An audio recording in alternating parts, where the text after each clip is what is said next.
بسم اللہ الرحمن الرحیم۔ السلام علیکم ورحمۃ اللہ وبرکاتہ۔ ناظرین، آج ہم آپ کو گھر سے نکلتے وقت کی دعا کے بارے میں بتائیں گے۔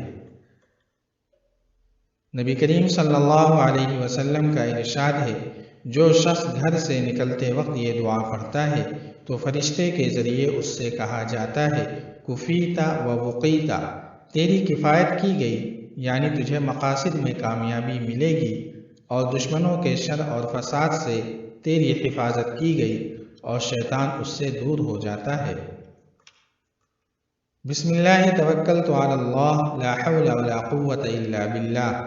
ایک مرتبہ پھر سن لیجئے، بسم اللہ توکلت علی اللہ لا حول ولا قوت الا باللہ۔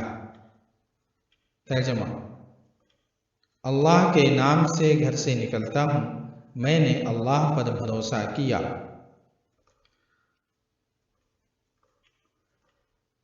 اللہ کے بغیر نہ طاقت ہے گناہوں سے بچنے کی اور نہ قوت ہے نیکیاں کرنے کی۔ اس ویڈیو کو ثواب کی نیت سے زیادہ شیئر کریں۔ والسلام علیکم ورحمۃ اللہ۔